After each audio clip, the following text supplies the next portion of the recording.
Hey guys, so today we have Chat here with us. What do you want to say to the audience? Hello? Um, well, hello and welcome, I guess. Yes, as you can see, he is very shy. Alright, let's get into I'm it. I am So, shy apparently. yeah, so today we're Okay. gonna be answering some frequently asked question FAQ from various people and sources about Kiss Anime and KM and hopefully go over some theories as well. So let's get into it. I will have Chat here answering it while I ask him a few questions. So the first question is, was Kiss Anime taken down by the DMCA or Japan anti-online privacy law? It was taken down by DMCA, but Japan's copyright law is not actually taking effect until October 1st of this year and January 1st of 2021. The reason why it was taken down was because Google took action before the law took into effect. Alright, I think that basically sums up to that. So let's get into the second question. So the second question most commonly asked is it possible for the website to be rebuilt? There is two ways of going about this answer because it's a yes and it could be a no depending on the circumstances. Mainly due to the staff and creators scrapping the project completely and rebuilding the site from scratch would put a lot of sunk cost into the project because the backups were destroyed.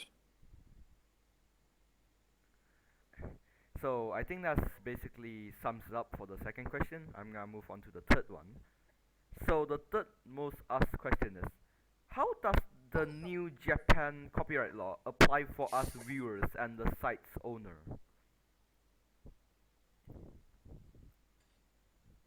So,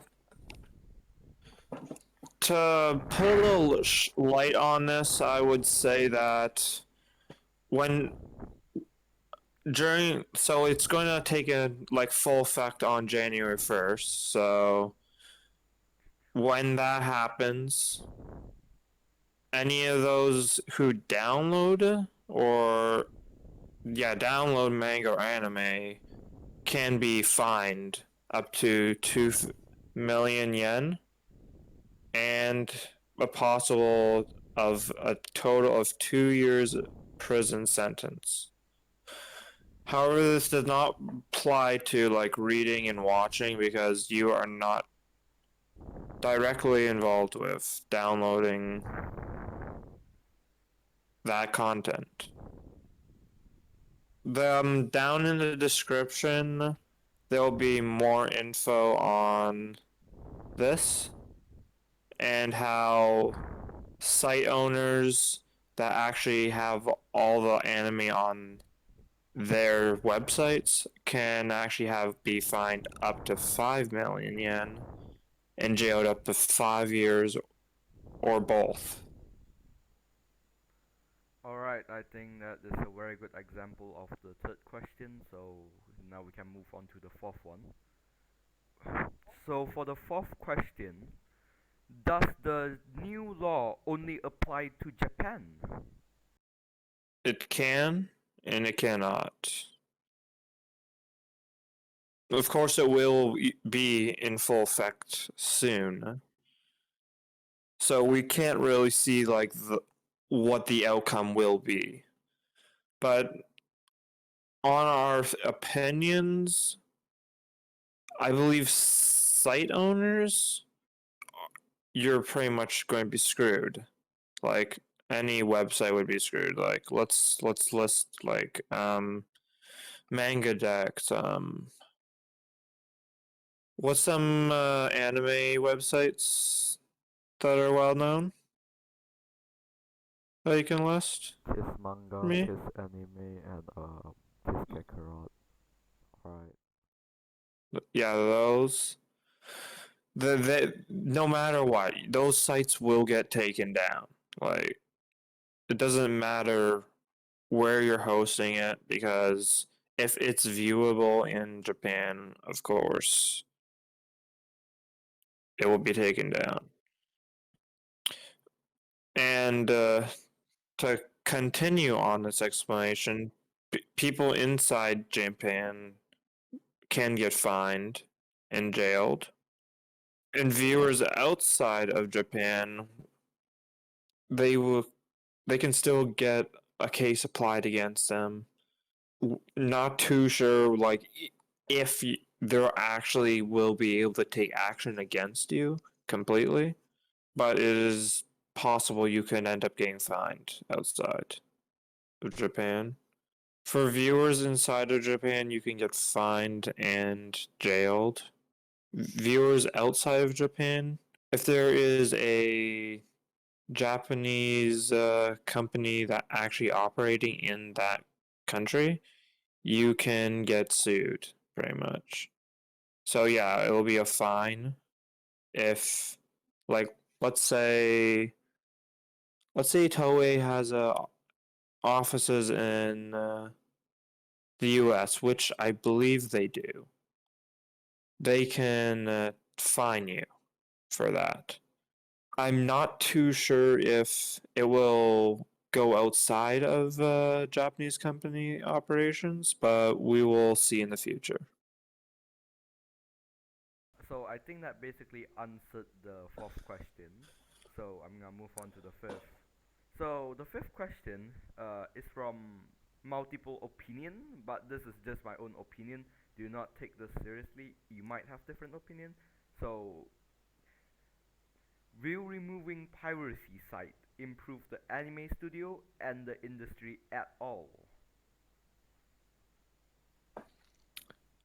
Besides answering your question, I'm also going to be putting my own opinion into this. So let's start. Not entirely, because like it will most likely hurt the anime industry more than it will do good. There's multiple reasons why. Because like if a pirate site gets taken down, guess what? Do you think they will go and buy a subscription on Funimation or a Crunchyroll? No, no, fuck those sites. No one likes those sites because of how trash and how the management treats Whoa, their whoa, whoa, whoa, whoa, whoa, whoa, whoa, employees. whoa, whoa, whoa, bro! I have to censor this, man. Keep it PG. I have to censor this, dude, stop! Stop. It's true though. Okay, It's just so continue. true. Just continue. All right. It's so true. Just continue. Okay, just continue. And if like all pirating sites get taken down, like I have a feeling most people would just torrent at that point. Another things I can see causing a decline is both the I guess the availability of anime and what do people where do they make the most money? And that's merchandise. If people are not aware of these anime, then they wouldn't be aware of the merchandise and they wouldn't buy it. That's where my stance is on this.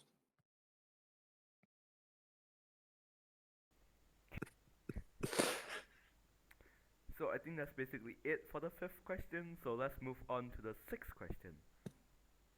So the sixth question is, will other piracy sites still be able to operate after the new law take place? Now, I want you guys to reconsider because this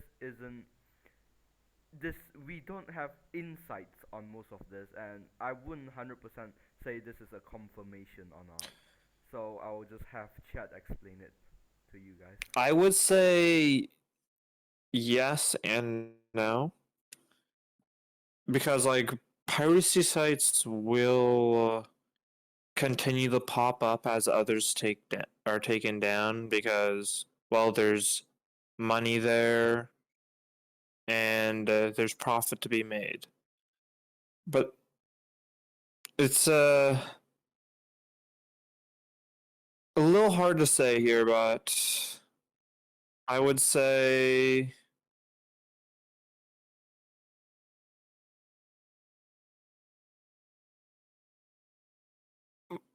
yeah, I would actually say like sites will get taken down. New sites would pop up. I don't think there's much more to say about that. Any pirating site that is available to be seen in Japan will definitely be able to be taken down. Alright, I think that basically sums up the sixth question. Let's move on to the seventh and final question of the day. So, the seventh question actually come from multiple opinion. This technically does apply to some of the company mentioned, but it's not by a long shot. Okay, the seventh question is: does buying a subscription on a platform support the authors and the studio as well? Barely. The amount that studios get from like Funimation, Crunchyroll, and sites that record anime is very minimal. The best chances of supporting like actual studios and stuff is to like buy their merchandise, buy their mangas, buy the actual copies from the studios and publishers themselves, other than the subscription services from those sites that I've listed earlier. This does bring me into something good that I'm assuming everyone actually knows about by now, but that I'm assuming you've heard of Analyze Log before. Anilog. Yes. Have you heard? You've heard of it, right? And Yes. what they're doing? Yes. I feel like this is going to do a lot of good for the anime industry. The yes, this does, but in my own opinion, my own opinion in Anilog is that yeah, it might help the anime industry a tiny bit, but the thing is, most viewers or audience will not get their favorite animes because if Aninok did not or does not receive license approval from the studio producer, they will not be allowed to publish those anime onto YouTube or any site they are planning to publish it to.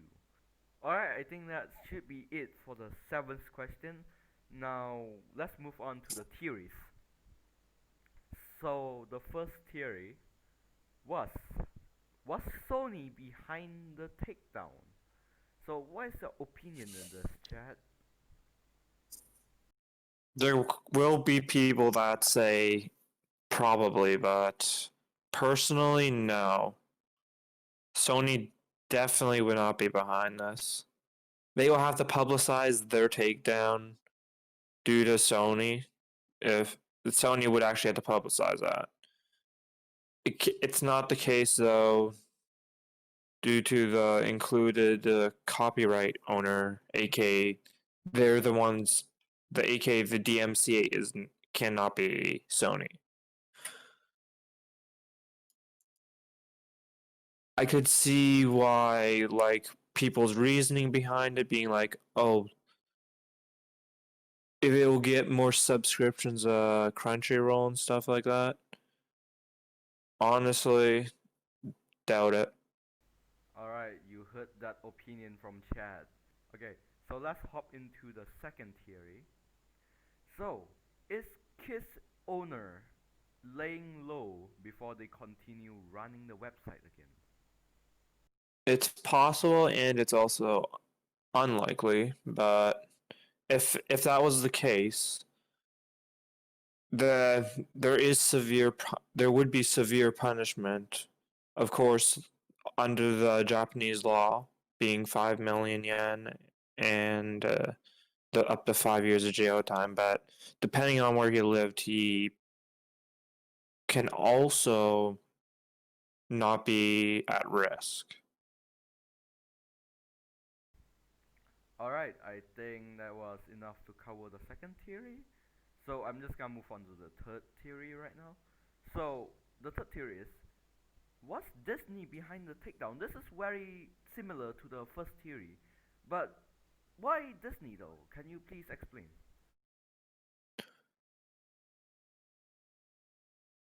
Um, so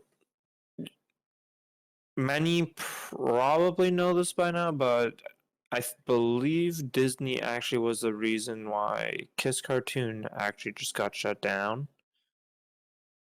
And then a Facebook user we've seen actually had posted a lawsuit actually going as Disney Incorporation as the plaintiff, and they're pretty much suing like every anime cartoon pirating site for some reason.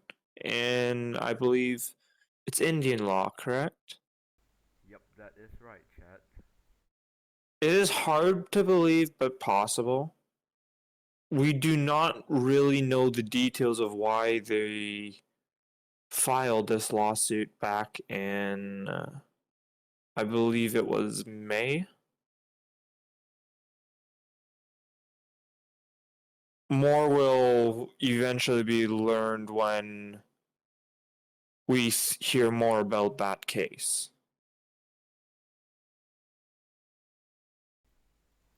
Alright, so I think that would be it for this video. So, well, thank you, chat, for joining us on the discussion today. Thanks for having me.